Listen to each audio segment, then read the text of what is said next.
Welcome back to the Kon-Tiki Museum on Viking.TV's Museum Mondays. My name is Reidar Solsvik. I'm the curator at the museum and I will be your host tonight. For the last 10 years, I've been the curator here at the Kon-Tiki Museum, responsible for the exhibitions, the archives and the collections. In tonight's program, we are taking a closer look behind the scenes, so to speak, at the main artifact of the museum, the Kon-Tiki raft, made famous by the voyage in 1947.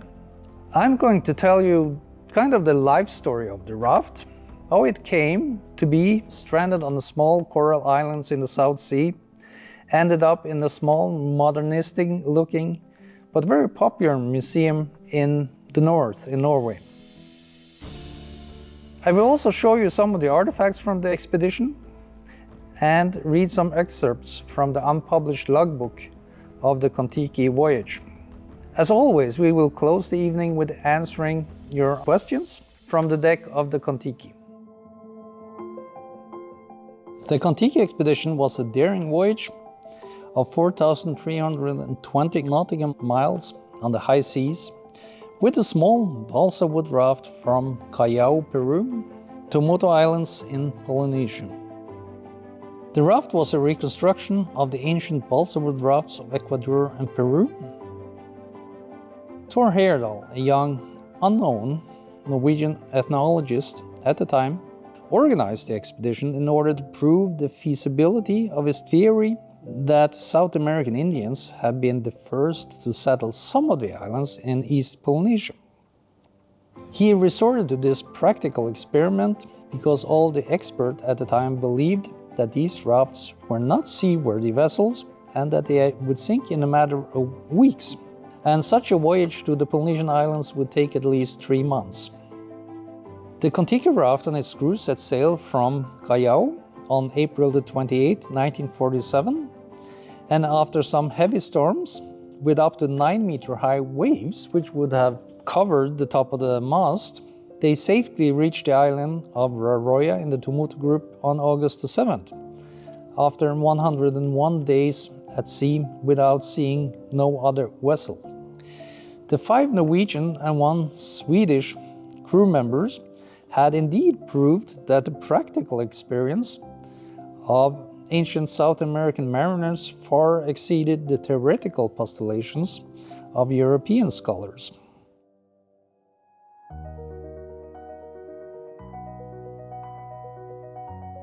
Balsa wood rafts were in frequent use along the Pacific coast of South America by the pre-Inca civilizations of Ecuador and Peru.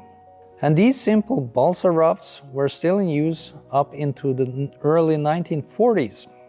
Large, almost rectangular rafts were used for long-distance trade voyages, sailing all the way up the coast to Mexico and down to Chile, and were capable of carrying great quantities of cargo. Smaller types without sails, made out of perhaps tree logs, were used by local fishermen who paddled them almost like canoes. The main difference between these big cargo-carrying vessel that was sailed and the small fishing vessel that was paddled seems to only have been in the size and numbers of logs used. Sailing balsa rafts did not use a traditional oar system like European boats. Instead, they relied on a series of boards stuck in between the main logs, both in the front and in the stern, which they called guaga boards. By adjusting the depth of these different boards in the sea, either at the front or at the back, either on the left or the right side, you could steer the raft with great precision. The Kon-Tiki raft is an exact replica of such a Peruvian trade raft, mid-range in size, and it's about 13.7 meters long and about 5.5 meters wide. It is made out of 9 logs of balsa wood, with the longest in the center, and the logs on each side increasingly shorter, more or less like the fingers of your hand.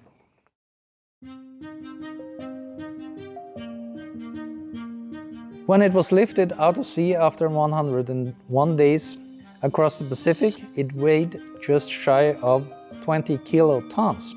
Today, after 60 years on display, each main log weighs about 1,300 pounds, or 600 kilos, and the whole raft between 8 and 9 kilotons.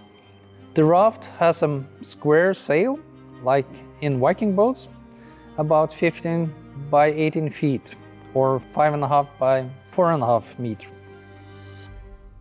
A raft is probably the simplest and possibly the most sturdy vessel built by humans.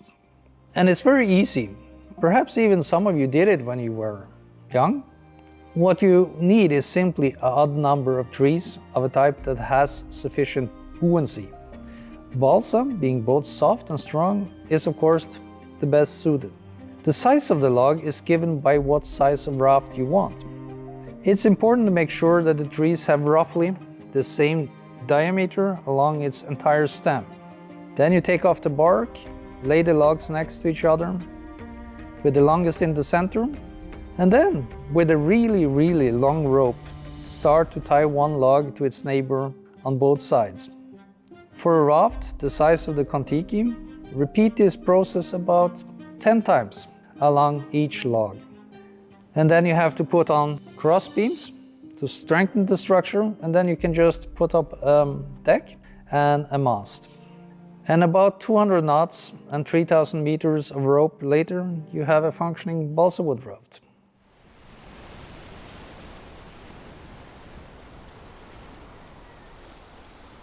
The Kon-Tiki expedition had successfully demonstrated the seaworthiness of ancient Peruvian balsa rafts the moment it crash-landed on the Varroya Reef after 101 days at sea.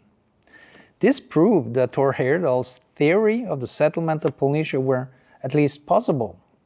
He had no future need of the raft and planned to leave it in its new South Sea home. However, Gagd Wolhugen, the expedition's fixer in Washington, believed strongly that the raft could be put on display and earn them some desperately needed cash. Knut Haugland, who later became the first director, persuaded the captain of a Cooper schooner who was taking them to Tahiti to tow the wrecked raft along with them. Once in Tahiti, Gerd Wolhugen had organized passage for crew and raft on a Norwegian cargo vessel aptly named Thor I to San Francisco. However, once the Thor I and the Kon-Tiki raft sailed inside the Golden Gate Bridge, problems began.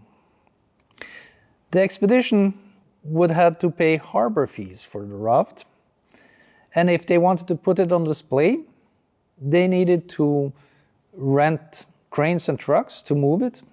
They needed to rent a place, perhaps in a park, even a tent, to display it. And they needed to hire guards and ticket sellers. And with no more funds left, they couldn't do that. The cheapest possible solution to this was to beg Norwegian shipping companies to transport the raft from San Francisco to Norway, where it arrived a cold December morning and was moored in a bay next to the National Maritime Museum. Perhaps the Maritime Museum would put it on display. No. So Knut Haugland acted. He began giving lectures about the Kon-Tiki expedition, standing on top of the raft, which now lay almost in a heap on an empty plot of land outside the Maritime Museum. He charged 1 Norwegian crowns for adults and 50 cents for children to listen. Eventually, 3 prominent businessmen began raising funds for the raft's future, and a year later, a small wooden building painted bright orange was completed and the raft safely inside. Knut Haugland's many friends from his resistance fighting during World War II once again volunteered for service. And they completed the first ration of the raft within a year. Erik Hesselberg, the navigator of the expedition and artist, decorated the walls with paintings of fishes and maps, and the museum opened its doors on May 15th, 1950. Of course, the Kon-Tiki house, as it was named, was thought of as a temporary museum. The building had no heating in winter, they had no air conditioning during summer, and no floor under the raft itself. The first year it was only open during weekends and only in the summer season, but that quickly changed. Within 2 years, the museum had more visitors than any other Norwegian museum. And this was a position that we kept well into the 1980s. In our peak year, 1984, the museum had more than 396,000 visitors. And up until today, more than 18 million people have seen the raft. So 4 years after opening its doors, the museum was building a permanent building on the same spot. However, with the enormous interest generated by the Kon-Tiki, it was time for the raft to return from retirement, and a third voyage was planned. This time on a big truck. The raft went first to Sweden, then to Denmark, Germany, through Switzerland, before finally driving through the Arc of Triumph on Champs-Élysées and put on display in central Paris in the early winter of 1955. It is probably one of the largest single museum objects to ever go on such an extensive tour. In 2012, I discovered that some of the main logs of the Kon-Tiki raft was cracking apart. It was clear that we had to undertake a major restoration project, but first we needed to find out why the wood in the logs had begun to move. The raft on display is kind of hanging from 3 iron bars that is hidden between the main logs and the deck of the raft. And the original rope tying the logs together had become fragile after 60 years, and it had stretched. This had shifted the weight of the logs, pressing one upon the other, and the pressure on 2 of the outermost logs made them crack. Well, we summoned the only person we knew who had recently built 2 balsa wood rafts, Thor Heyerdahl, the grandson of Thor Heyerdahl. He had in 2006 sailed in the wake of the Kon-Tiki from Peru to Polynesia on the Tangaroa, and they had used only 60 days, beating his grandfather by almost a month. After a close inspection of the raft and some discussion, we decided that the suspension system needed a serious overhaul and that new ropes lashing the logs and crossbeams together had to be installed. So I quickly placed an order for 5,600 meters of traditional Manila rope to be produced by the Chatham Rope Company of Rochester, Kent in England. And they delivered with only 3 weeks. Basically, the raft was taken completely apart. On removing the main deck, we discovered a thick layer of decades-old dust, out of reach of common cleaning procedures, that had to be vacuumed off. And the worker said that this was the worst part of the whole project. A new and improved suspension system was installed before the long and extremely tedious work of tying hundreds upon hundreds of knots along the main logs began. Back in 1947, when the Kon-Tiki had crash-landed on the Raroya Reef, boards in the bow had splintered and the mast broke and fell. But little other structural damage was actually done to the raft. So, the mast was repaired by the first locals from Raroya who saw the raft. But their lashings had now become loose, and we decided to insert an iron rod to strengthen the repair.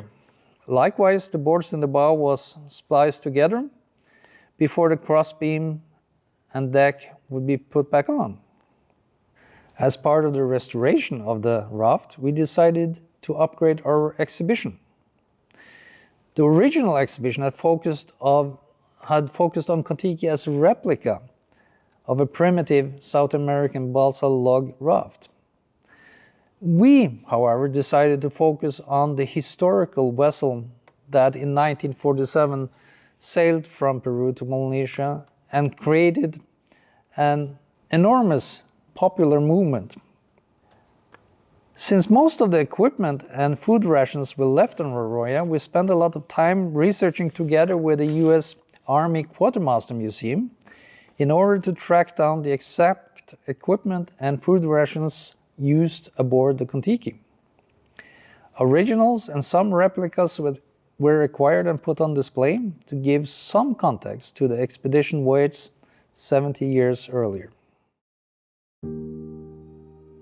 Welcome to the heart of the Kon-Tiki. I'm sitting in the hut opening with the kitchen to my left and some of the supplies to my right, because we're going to talk a little bit about the crew behind the expedition. People are important, and this is the main reason why Thor Heyerdahl's expeditions succeeded. He knew the importance of people, and he chose his crew members with great care. Of course, they needed to have certain skills, and they needed to be courageous. But what Heyerdahl feared more than anything, was people becoming tired of each other. Expedition sickness, he called it. Consequently, Thor Heyerdahl chose people with two main qualities. One, they needed to have a sense of humor. And second, they had to be good storytellers. And prior to the Kon-Tiki, he was very aware of the fact that people shouldn't know each other. The crew members shouldn't know each other beforehand, so they didn't run out of stories or interesting life events to tell. The first crew member who was engaged was Herman Watzinger. Heyerdahl met him in a local Norwegian restaurant in New York. Herman was trained as an engineer at the university, specializing in refrigerating technology. And now he was in the US to pick up on the new technology after the war. And he made his living by selling refrigerators, which, interestingly enough, was made of balsa wood at the time. Herman's main responsibility was to construct the raft. But during the expedition, he took meteorological and hydrographical measurements for the American National Weather Center. And these data are today part of the global climate research and can be viewed online. The Kon-Tiki expedition also kind of made known to the world at large that there was a great quantity of fish way offshore the Peruvian coast in the Humboldt Current. And already the year after, 1948, Peru extended its maritime territorial claims. So, consequently, after the expedition, Watzinger returned to Peru and began developing freezing factories, being part of making offshore fishing an industry in Peru. Later in life, he became the director of United Nations Food and Agricultural Organization in Rome, and he died on the shores of Lake Titicaca in Peru in 1986. When Heyerdahl first planned the Kon-Tiki expedition, he planned to do it in a preventive fashion. But people he spoke to said, no, you need security, you need safety, and perhaps you want to tell your story while you're at sea. So he opted for bringing some radiotelegraphists with him. He knew two people during the war that was expert telegraphists and war heroes. The first was Knut Magne Haugland, who later became the first director of the museum. He is the highest decorated military service member in Norway. He participated in a movie about it, Heroes of Telemark. In Telemark in Norway, there was a production facility for heavy water, And this heavy water was transported to Germany, and Western powers were afraid that Hitler was attempting to develop nuclear bomb. So they sent out special forces team to stop the production and transport of heavy water, and Knut Heyerdahl was one of them. But he also did a lot of other resistance work, and at least one other film is made about his daring adventures during the war. Knut Heyerdahl was twice awarded Norway's highest decoration for military gallantry, and also awarded the British Distinguished Service Order. After the war, he served a prominent role in the Norwegian signal intelligence for at least 10 years, before he turned his focus to the museum world. He started the Museum of Resistance in Norway, and of course he was the one who built up the Kon-Tiki Museum, and he died in 2012 as last of the Kon-Tiki crew. The second radiotelegraphist was Thorstein Råby, also a war hero. Heyerdahl had met him when he entered Finnmark together with Norwegian and Russian forces at the very end of the Second World War. And Thorstein Råby has been part of the radio network that informed Allied bombers about the German battleship Tirpitz.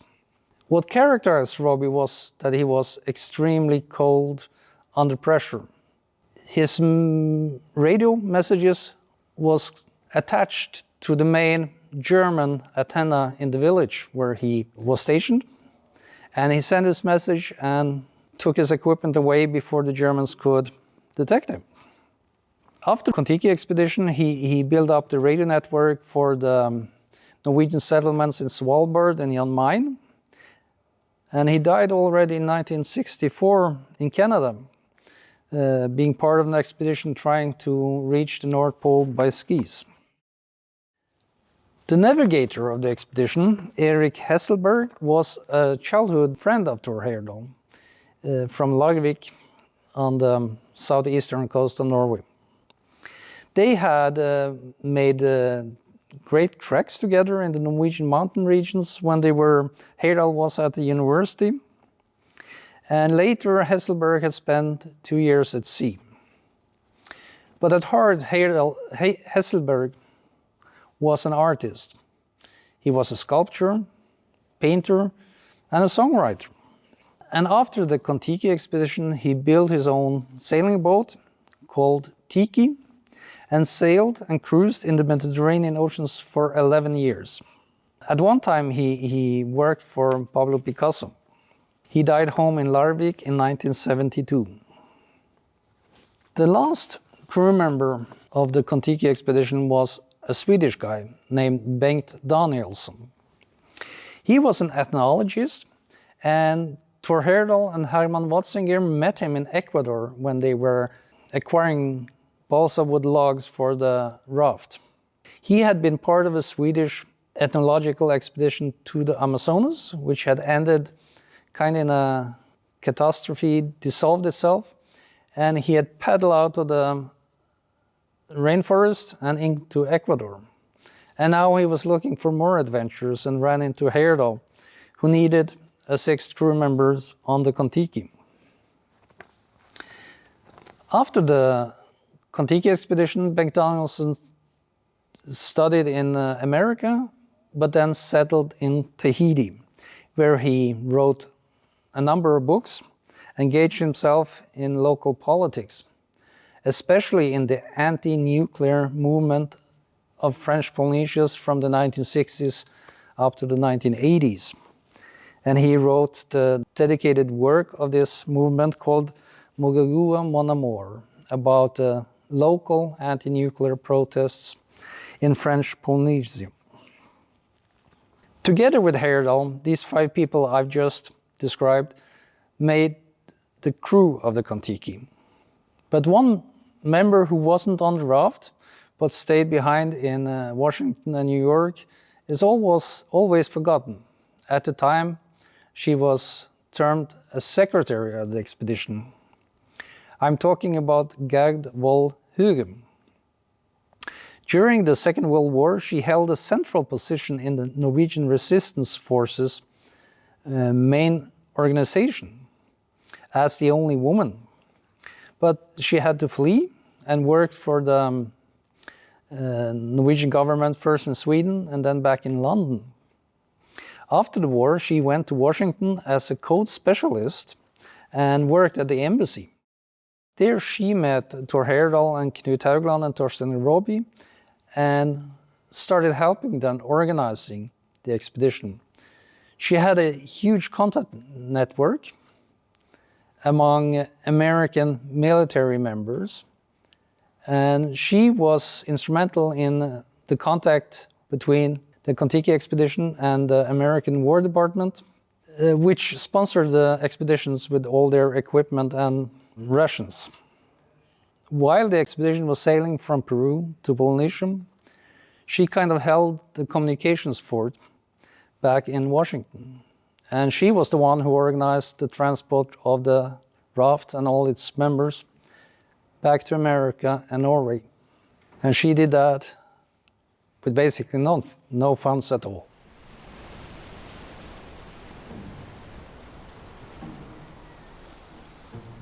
I have read a lot of Thor Heyerdahl's correspondence and I can read his handwriting, but this is a printed version of the logbook and it's much easier to use. The first excerpts will be from the 17th of May, which is the Norwegian National Day. At 6 o'clock in the morning, Norwegian flag hoisted in honor of our national day. The red of the flag, the green parrot, and the beautiful blue ocean makes a wonderful composition. Seas are increasing today and are bigger than yet seen at intervals. Average wave height today may be about 5 feet, but certain breaking swells with deep intermediate valleys must be up to 12 feet, maybe more. Wind strength 4 from southeast, overcast. Erik found floating shell as of certain squid on board astern. Such have been found in fragments before. Seas do not splash on bamboo deck even today. It is completely amazing and very hard for us to understand. Chiefly astern and partly in bow, great seas break over, but disappear immediately in great cracks between logs. Bamboo hut is moving slightly in all directions today, and we have a music of gnawing ropes, some heavy and deep in sounds, others thin and squeaky. Logs under us are also moving quietly and soundless, but not more than desirable and intended. Something is banging gently in the boxes we sleep on too, probably the seas from underneath. But none of them splashes up, although we see the blue lightning water few inches under our mattresses, while breaking crests chase past us outside the door, much lighter than the raft. Knut and I, out in dinghy, great seas, pulled in by a rope.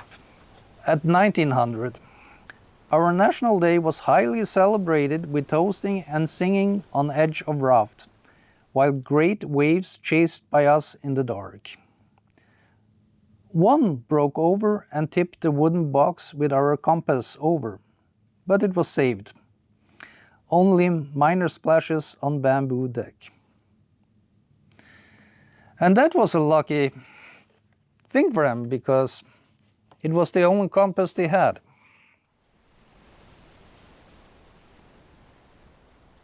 I will end by reading you a major excerpts from the 7th of August and a description of the crash landing at Raroya Reef. We jump into the story about 9:05 in the morning. We can now plainly see solid swell above surface that link all islands together with white breakers washing into the air all along. Bengt is just offering us hot meal, our last before the great action.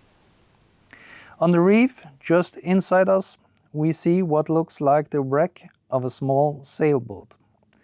Maybe it is only driftwood piled up. We can see the huge calm lagoon behind it all, and in distant being blue, palm-clad islands on either side.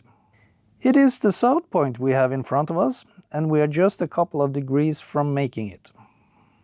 09:50 in the morning. Very close now, few hundred yards only.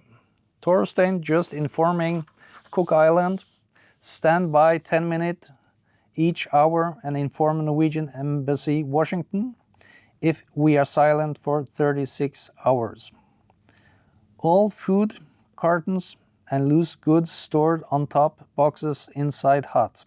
Have to pack away diary by now. We are all in best spirit but realize the danger. But we will make it. And the first impression Heyerdahl had after reaching land and opening his diaries, he wrote, "We have made it, thanks God.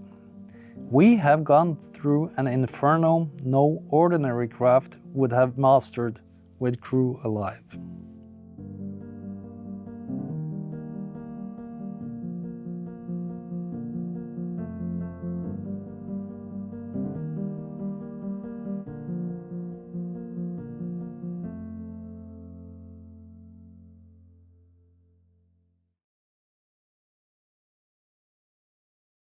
Thank you for watching, and as promised, we're back here by the side of the Kon-Tiki raft to answer some of your questions. I will start with a question from Judy in the United Kingdom. How did they make drinking water? Did they carry all they would need on board the raft? Yes, they actually did. They carried about 3,000 liters of water. 1,000 liters from a spring in the Andes mountain and 2,000 liters from the taps down in the town they were starting from. The spring water didn't go bad. The other water was quite bad at the end of the voyage. But they also did collect as part of the experiment, because the Kon-Tiki expedition was sponsored by the American Army at the time, and they just wanted to test equipment and test how people could survive. And they did collect rainwater. They did tests on how much you could mix fresh water with salt water, and it's about 20% without having any effect on the body. And then they try to distill water. So they could probably actually have lived on the water that they collected during the trip, but they chose wisely and brought with them what they thought they would need. Okay, Richard from Edinburgh asks, what do you think motivated Thor Heyerdahl? Where did he get his sense of adventure? Thor Heyerdahl was a natural curious boy. He kind of had two streaks. At one side, he was very curious about how things functioned, how other people were living, what was behind the horizon, so to speak. And the other part of him kind of desperately wanted to tell stories to other people, to tell what he had experienced or what he had found out, and tell stories to people. And these two components, I think, made Thor Heyerdahl an adventurer, because he he was quite adventurous in that he was trekking in the mountain, didn't shy away from danger, but he didn't want to kind of do something dangerous as the Kon-Tiki raft trip actually was, without a reason. So when he went to Polynesia on his honeymoon in the early 30s, he discovered the question about where did the Polynesians came from. And it was these kind of questions he wanted to find out the answers.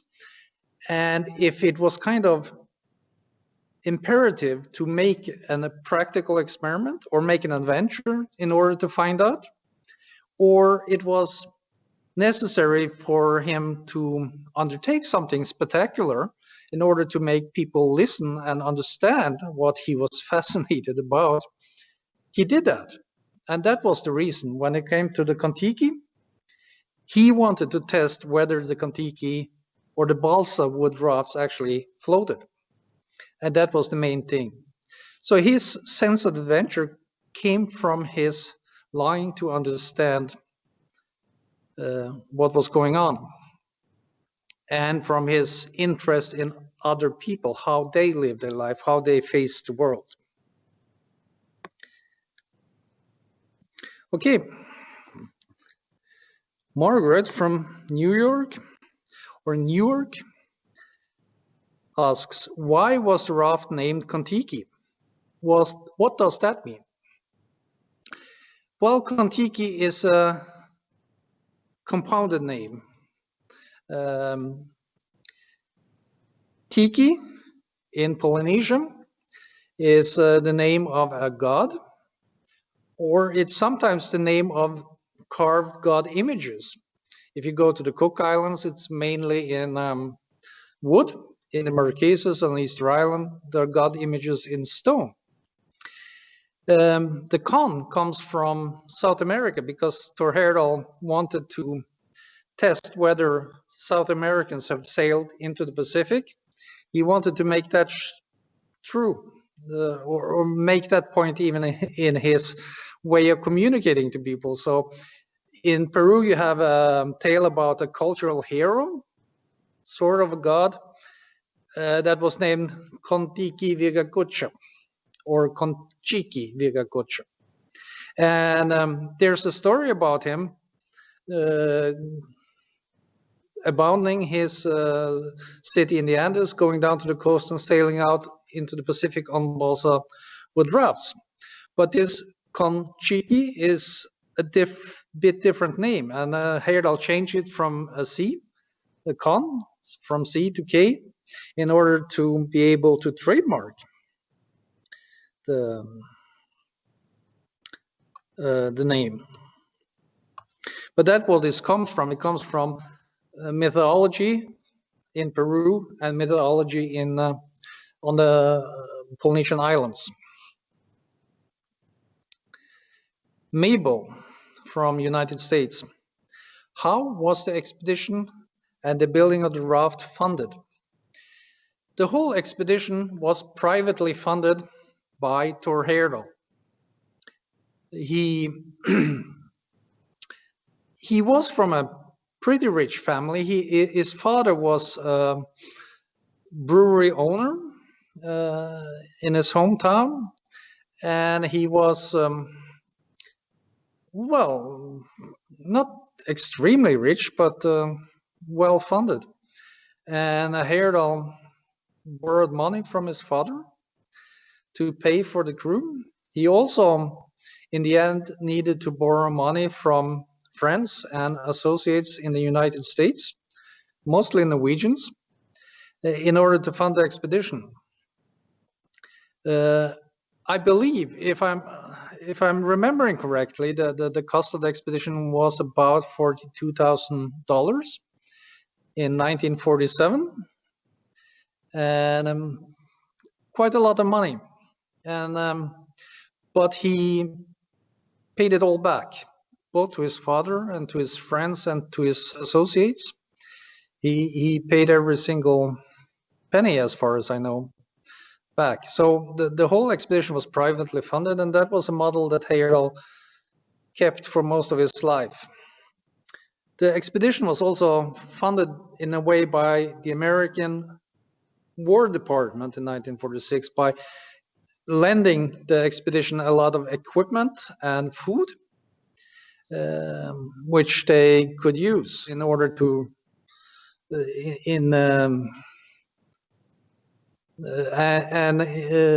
they had to write reports about how the equipment and how the food worked on the expedition. But that's how they funded the expedition.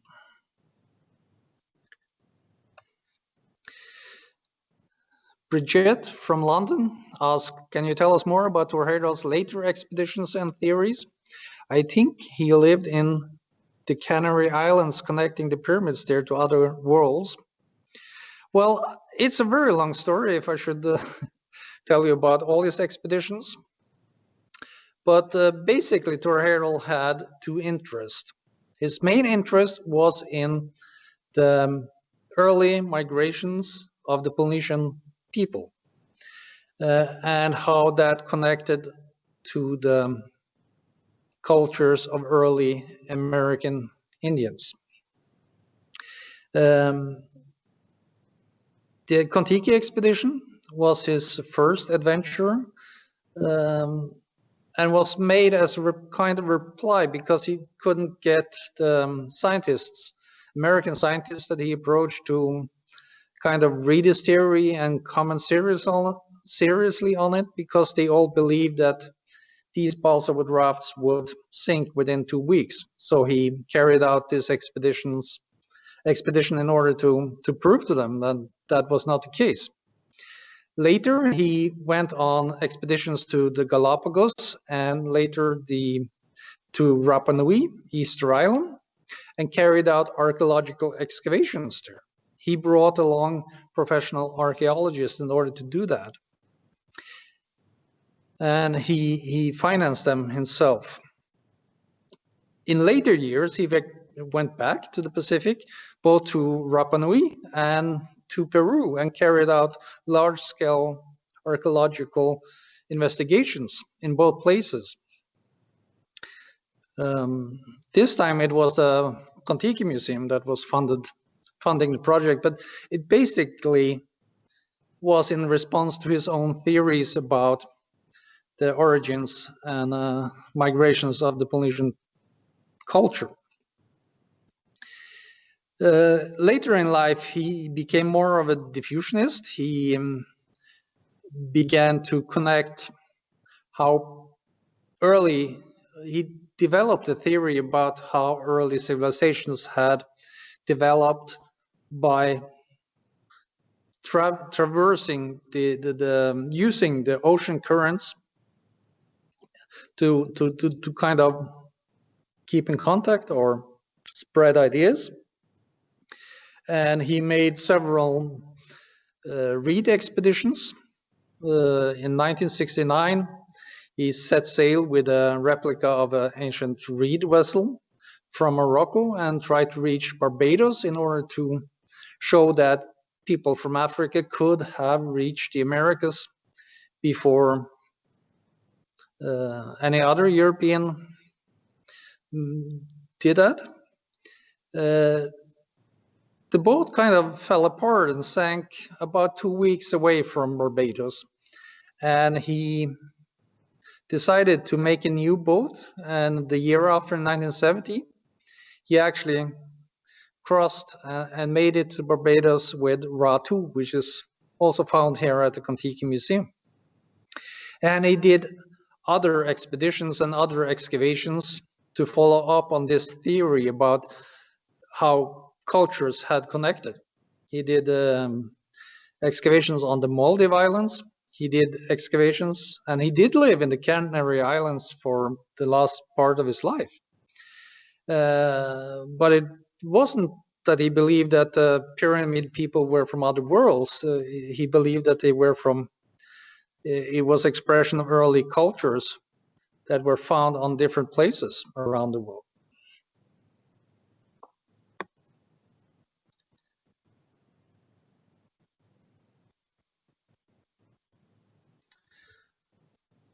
Okay, Jaislyn from Marin.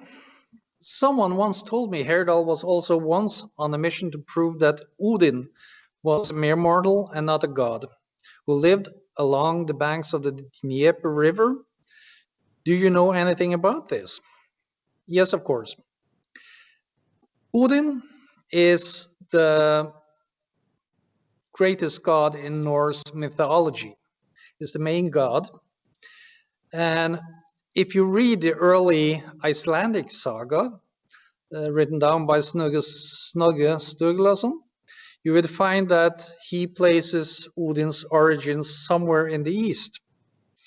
And Heyerdahl thought he found it in Azerbaijan, and he did excavations there. And he indeed thought that it was a working hypothesis that this pantheon of gods had developed. He kind of took his model from his studies of Polynesian mythology, where you have great stories about great people, and they develop into myths, and then these people are regarded as gods. So he thought it was a natural kind of development for such myths, and he believed that Odin had traveled from the southeastern part of around Azerbaijan up into Sweden and settled there.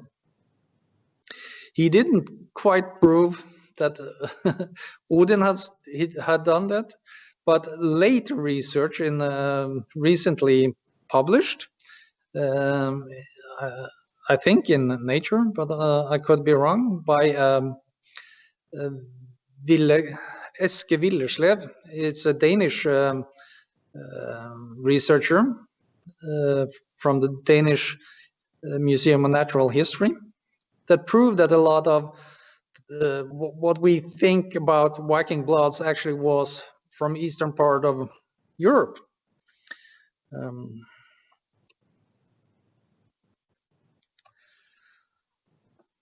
Okay, next question, Ela from Lakeland. Did Heyerdahl's children follow in his footsteps in any way? No, not his children. I mean, they lived what we probably would call adventurous lives. Both his sons from his first marriage did that, and had traveled extensively, but they kind of had private adventures, not in the way Heyerdahl did. But one of his grandsons, Olav Heyerdahl, which is son of Thor Heyerdahl, which is son of the Thor Heyerdahl we're talking about. They have a lot of the same names in that family. Olav Heyerdahl had been on 2 expeditions. One was the Tangaroa, which was a balsa raft sailing in the footsteps of Heyerdahl, in the footsteps of the Kon-Tiki, across the Pacific from Peru to Polynesia. That was in 2006. The main reason behind the expedition was they wanted to prove that the balsa raft could be intentionally navigated and steered, and they did so, and they kind of sailed faster than the Kon-Tiki. So instead of using 101 days, they used about 2 months. Then later in 2010, Thor Heyerdahl, now Olav Heyerdahl, sorry, joined an American expedition called Plastiki, which took its name, inspired from the Kon-Tiki, and which was a catamaran that was built out of recyclable plastic bottles. And they sailed from America to Hawaii and then further on in order to kind of draw attention on the environmental aspects of navigation and how we should recycle. It's a very interesting expedition, and you probably can find images of this or information about these expeditions online. I know the Tankago is on YouTube.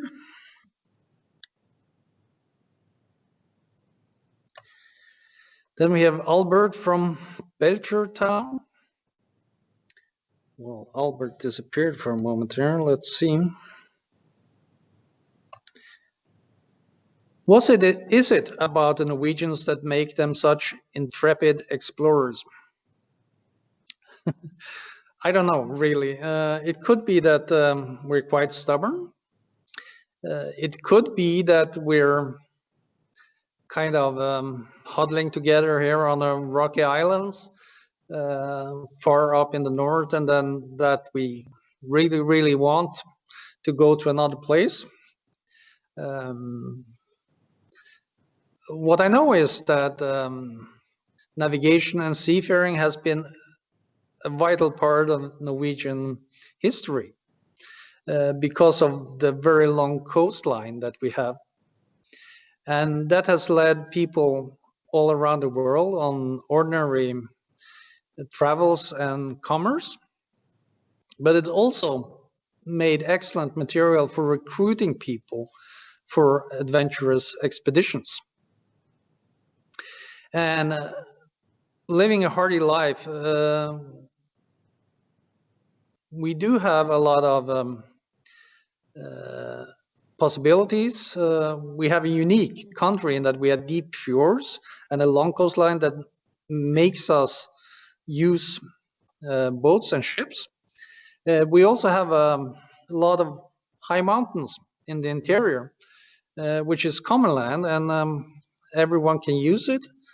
And we have good laws that makes it possible for people to camp outside, even on privately owned land. So I think that's part of it, that we're using the nature a lot, and that creates, as I said, a place to recruit people when you want to make expeditions.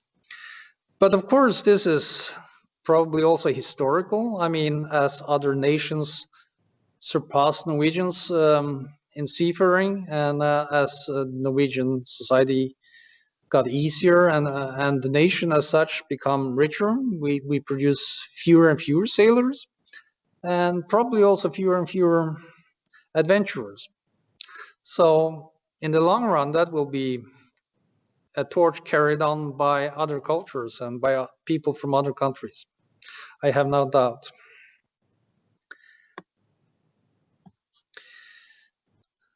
Michela from Ukala, can you talk a bit about Heyerdahl's reception in more scientific communities?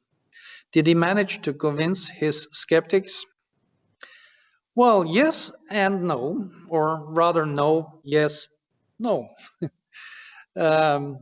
As I already told you about the Kon-Tiki expedition, he actually undertook and carried out that expedition because he felt that the scientists wouldn't listen to him as a serious student. And you can't really blame them, because Heyerdahl in 1946, he hadn't finished a university degree.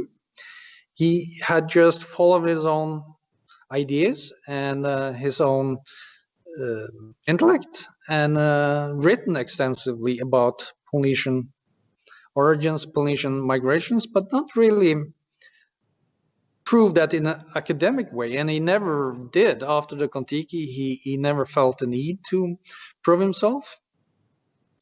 But during the 50s and 60s, as he wrote more and more academic papers, and as he carried out archaeological excavations or archaeological investigations on the Galapagos and Easter Island, he became more and more respected. And to a certain degree, he managed to convince his skeptics, not so much that he was right about his theories, but more that it was worth discussing. And in later years, just a year ago, they published a big study, a genetic study in Nature, about the connection between South American and Polynesian DNA. Of course, that study proved that the Polynesians were first on the islands, and it's mainly from Asia, but also proved certain combinations with South American DNA. And as such, Heyerdahl's questions became respectful. His inquiries were taken seriously. And then later in life, as he kind of held on to his theories, people were also becoming more skeptics. So in the 40s, he hadn't convinced his skeptics. In the 50s and 60s and 70s, he kind of had to a certain degree. And then in the 80s and 90s and later, when new data was coming in, he faced a lot of criticism. But what we understand today is that basically his questions were interesting and well worth discussing. Tony from Springfield asks, what fuel was used for cooking? How did they replenish their drinking and cooking water?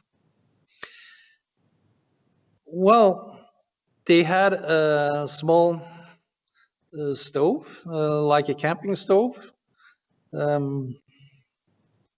It wasn't propane, it was more like a old-fashioned burner with kind of red spirit. Military equipment, which they used to cook their food. They also experiment a lot. At least 2 of the crews were living on military rations, and they wrote reports about that, but the other crew was eating a lot of fresh fish, and they even experimented with eating raw fish. The drinking water they mainly brought along, and they had enough for the whole trip, but they did experiment with collecting rainwater and producing water. Gail from Hatfield in the United States. How were the films made of the raft in progress? Well, that was one of a couple of things that Heyerdahl did that was right and kind of revolutionary. First of all, he brought along radio. I think the Kon-Tiki expedition actually brought along 5 radio transmitters for different purposes. Some were purely for safety, for calling for rescue. Others were for common communications, and they were actually talking to or telegraphing stories twice a week, 3 times a week, to a newspaper alliance in North America, which then distributed the stories. So Heyerdahl was actually sitting on the raft, writing the stories, beginning writing his book, the Kon-Tiki, on raft across the South Seas, on the raft. And some stories were sent to newspapers and printed. In the same way, Heyerdahl also bought a 60mm camera and wanted to film the expedition. When he was a student in the early 1930s, he had been in contact with a couple of documentary filmmakers in Norway who spent their life making nature documentaries. And he had learned a lot from them, and he was filming most of the scenes himself. Some of the some of the films were actually developed on the raft. The color footage, for instance, had to be developed on board the raft in order to survive. But it was a quite simple process they used. So he filmed a lot. He then tried to make American companies buy the film, But they thought it was a bit too shaky, so he basically made his own documentary, and then a Swedish company participated, and they made the documentary that you can see today, and then that won an Oscar. So he made it on a 16mm camera with spring. Okay, Paul from New York. Hello, firstly, thank you for giving such a fantastic talk. Did the crew share any other adventures after the crossing? Many thanks, Paul. No, Paul. They stayed friends for the rest of their lives, but they did not participate together in an adventure. They kind of took off in different directions, and the only one that kind of carried out being adventurous was Bengt Danielsson, the Swedish ethnographer on board. The other people went back to their regular jobs. Knut Haugland, who started this museum, he became had a long military career. Torstein Robbie did some adventures in the north of Norway, and Watzinger went back to Peru. But together, no. Bob from the United States. What kind of food did they have on board? Well, as I alluded to a couple of times, they had military rations that could have fed them all the way. Basic military rations that soldiers used. After the war, it was difficult for the American Army to test the quality of the food and the technical quality of the packaging.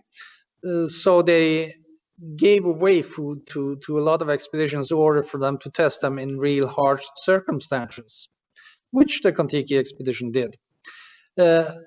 So they basically had biscuits, bread, cacao, coffee, and then military rations with main dinners. But most of the crew also had a lot of fresh fish, flying fish and tuna fish, mostly. Mark from the United States. I am a ham radio operator. Can you tell me what type of radio equipment that was carried? Was it amateur radio or military? Well, but Mark, actually, they carried both. They mainly used amateur radio equipment. If you can find my contact information on the Kon-Tiki Museum websites and send me email, and I will perhaps answer that question more specific, because I cannot quite remember the names of the sets, but they carried one that were used by undercover military operators in Norway during the war. It was a British set. They carried radio for emergencies, popularly called the Gibson Girl because of the shape, and it's quite yellow plastic covering. They also had 3 special transmitters made. The receiver was a national radio set that was made in 1946, I think. But please contact me and I will give you these more detailed information. Ken, who filmed the expedition? How was it done? Well, I just told you how it was done. It was mainly filmed by Thor Heyerdahl and a little bit by Bengt Danielsson on a handheld 16mm camera.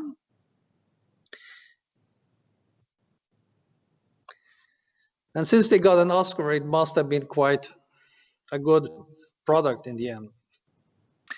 David from the United States. What was your journey to become curator of Kon-Tiki Museum? What is your educational background? My background is as an archaeologist. I study temple structures in Polynesia. And I had recently had a PhD scholarship and was finishing up that when the Kon-Tiki Museum needed some people to replace two of their curators that moved to Sweden. And I got a temporary job and I just kind of stayed. So my trip to becoming a curator here at Kon-Tiki was pure and adulterated luck, I think. The reason why I studied archaeology, on the other hand, is more interesting. I was in the Army. I was in the Air Force, more specifically. And I was reading journals when I wasn't on duty. And it was one article in Science magazine which said, "This is why Heyerdahl is wrong." And I just had to read it, and I just had to check out the background for the article, and that's how I began to study archaeology. Bill from Palm Springs. Hello. Are there any plans to take the Kon-Tiki expedition on tour, or will I have to come to Norway to see the raft? Well, I hope you come to Norway. In the current situation, probably we should go on tour, but it's way too expensive, probably. The Kon-Tiki raft was actually on a tour in 1954 and 55 in Europe, ended up in Paris, and then back. But after they built a permanent museum in 1955, I think it will stay here. But please come to the museum. We would love to have you. Joanna from Oakland, what was the sail made from? Well, the sail is an ordinary canvas sail that is used on all sailing ships in the 19th century. How would the ancient Polynesians weave the sail? Well, they will probably not weave it at all. They used tapa, the bark of trees, and banged it together and got cloth from that. So they would have used tapa. Did the crew have a second sail in case they lost their first one? No, they had some minor other sails, but only one main sail. Judy, did the expedition members meet afterwards? Did they have reunions? Yes, they have reunions every 20 years, I think. So 3 of them in all. But just before the first reunion, the 20 years after the Kon-Tiki expedition, the first member died on his way to the North Pole. So they weren't able to come together, all of them, for a reunion.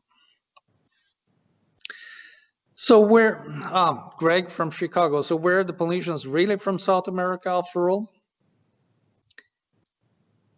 No, the Polynesians are kind of from Asia, from the other side. But it seems that either South Americans sailed out into Polynesia, or the Polynesians sailed to South America, and there have been some minor mixings of DNA, and you find that in most Polynesian cultures. Okay, I will conclude with a final question from Sam from Washington. How many models of the raft did they build and test before deciding it was seaworthy? 0. They had informations that Spanish ships sailing down, discovering South America, had met people coming up from South America towards Mexico on rafts. So they knew that the raft must have been seaworthy to a certain extent. They didn't have any money to experiment, so they built one raft. They tested it for a couple of hours one afternoon, and then they set sail. So that was that. Well, I would just thank you again for watching and hope to see you again.